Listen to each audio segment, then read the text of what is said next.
A China conseguiu resistir quando vários outros países que tinham adotado o socialismo caíram.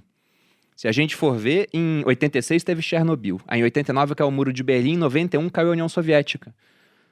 Quando isso aconteceu, Cuba passou por protestos também na década de 90, porque perdeu um parceiro comercial importante. A China começou também a ser afetada por conta disso. Então você teve protestos lá. Muita gente acreditou que poderia levar até uma queda do governo, e não levou. E eu achei interessante essa parte dos 3Ts, porque de fato a China não é um país legal para você ter como Sim, vizinho, daí né? eles, segundo ele, diz que cai a pessoa. Eles tiram, eles tiram. A pessoa que tá jogando, eles tiram. Mas isso Aí mostra que a China cai não é um rede. país legal para se ter como vizinho, porque outro dia também tiveram escaramuças entre os indianos e os chineses em regiões fronteiriças. Eles são uma potência que querem se expandir, ficam tentando colocar bases no mar territorial.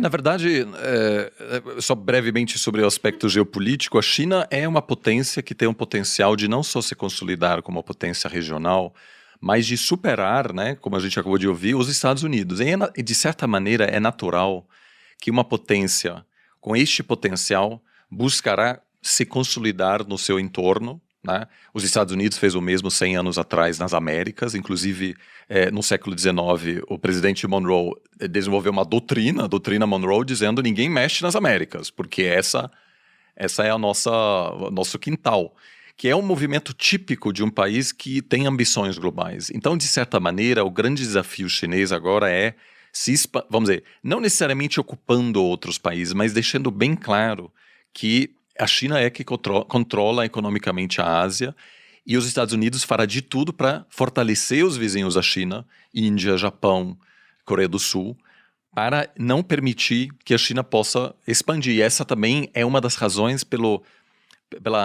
paranoia chinesa, né, com essas questões, que cada vez mais é uma convicção na China de que os Estados Unidos fará de tudo para impedir a ascensão chinesa. Então, quando alguém vem falando desses 3Ts, é sempre visto num contexto, você está querendo desestabilizar a China. Então, isso também vai piorar. Eu acho que a piora na relação entre Estados Unidos e China está apenas começando e vai ter grandes consequências também para o mercado financeiro. Olha, pensando nessa questão do crescimento econômico da China, que foi assombroso aí ao longo das últimas décadas, e que até hoje é muito grande, né? O quanto a gente pode confiar de fato nesse crescimento?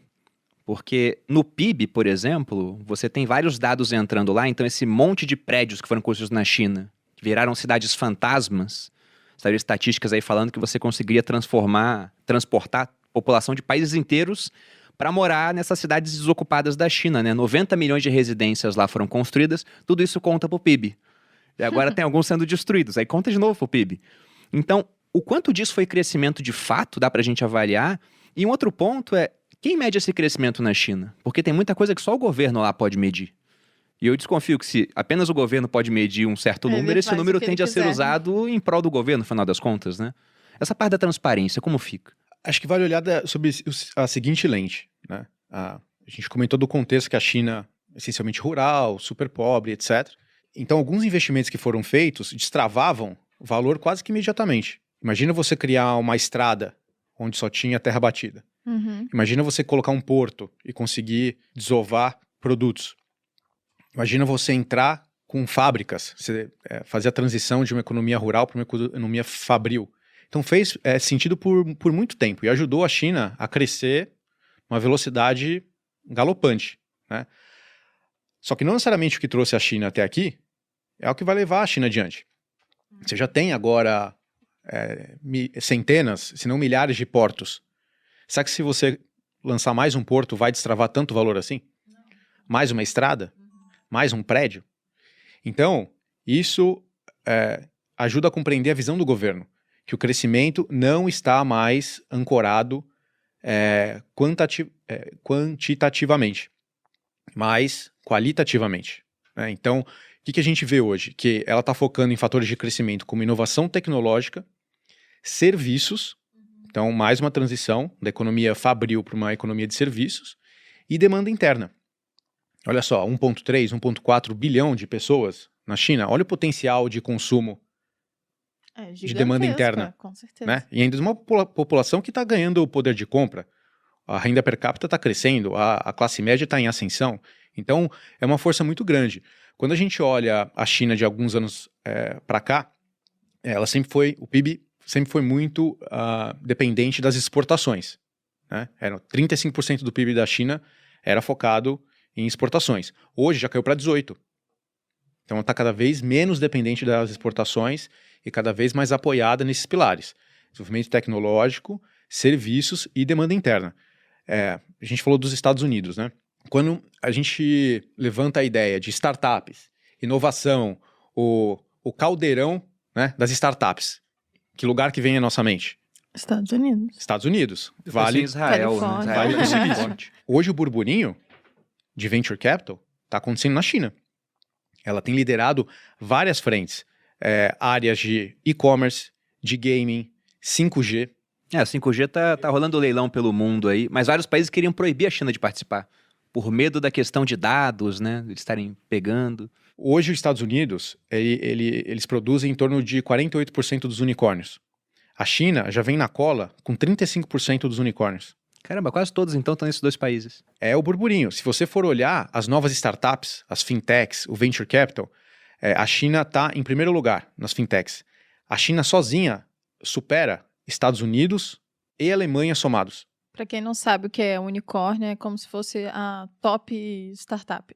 É quando vale mais de As $1 mais- bilhão, Eu Exatamente. sempre esqueço o número, mas é a melhor, a mais fodana. Então, é só olhar a tendência. A China é o caldeirão. É o novo epicentro desse movimento de inovação e tecnologia do mundo. Então, se você for um empreendedor, o primeiro lugar que você tem que olhar para testar a sua ideia ou para ganhar capital é na China. É ali que está acontecendo, né? Então, sem dúvida, esse modelo de crescimento ele está se transformando, cada vez mais apoiado em qualidade, inovação tecnológica. Olha o contraste, a gente falou do WhatsApp ou das ferramentas, das plataformas que não estão disponíveis na China, né? Mas quais são as grandes big techs hoje? As que substituíram as que não estão disponíveis lá. Elas estão na China. Uhum. O TikTok é chinês. O TikTok da ByteDance, que é uma empresa chinesa. Não sei se depois a operação foi vendida fora de lá, mas eles proíbem o WhatsApp, aí tem o WeChat. Aí eles proíbem a Amazon, mas tem o aliás, Alibaba. o WeChat é muito superior ao WhatsApp. Era um serviço que inclui um eBay, um LinkedIn, enfim, Tem tudo dentro de uma ferramenta. um aplicativo muito poderoso. Pois é, eles proíbem alguns para criar os deles depois. Então pensa, se você for investir, não estou induzindo a uma resposta, mas para refletir mesmo, se você for investir, você gostaria de estar mais posicionado nas gigantes americanas ou nesses foguetinhos chineses? Quem vai dominar? Quem são os future leaders? A liderança futura na tecnologia?